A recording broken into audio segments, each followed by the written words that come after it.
Here are 3 banners for a travel agency website, laid out several different ways. The information is the same, yet each of these examples has a different feel to them. Which feels easier to read? More interesting? How much importance does different content seem to have?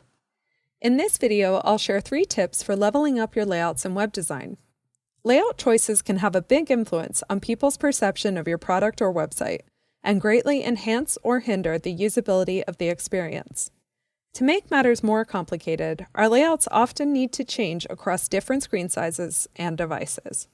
For this video, we'll focus on 3 key aspects of using layout effectively: working with grids, working with whitespace, and creating responsive layouts.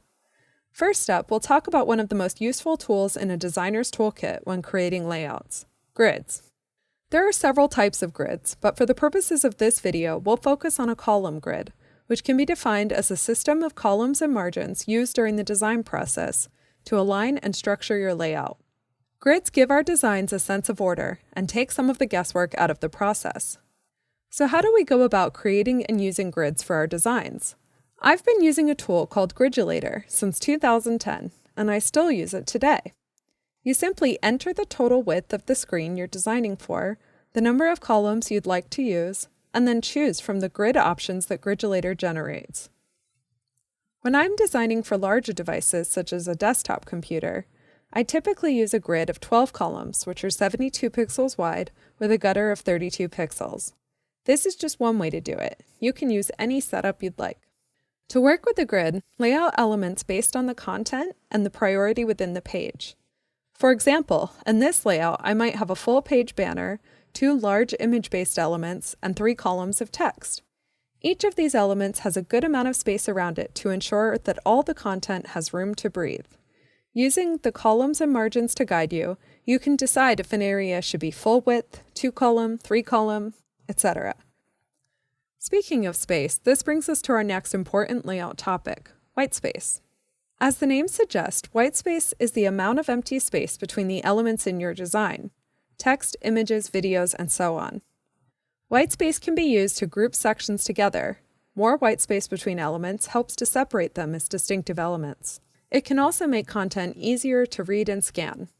To help your designs feel more modern and polished, instead of using visual cues such as color changes and borders to delineate sections of content, experiment with using whitespace instead.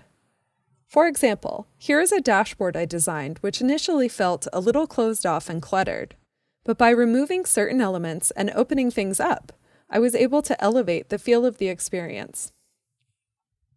One big idea to keep in mind is the amount of whitespace you use will be different depending on what screen size you're designing for. 80 pixels of padding on a desktop screen may work fine, but as you can see from this example, on a mobile device this will add up to a poor experience. In fact, to create the best experience for mobile users, the entire layout will usually need to be simplified for smaller screen sizes. How do we solve for this? This is where responsive web design comes into play. At the highest level, responsive design describes the way a layout changes based on the size of the screen or device being used.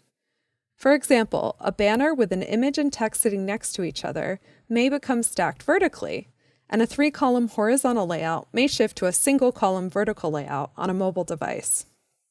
I like to start by designing for mobile devices first, then move to tablet devices, and then desktop devices.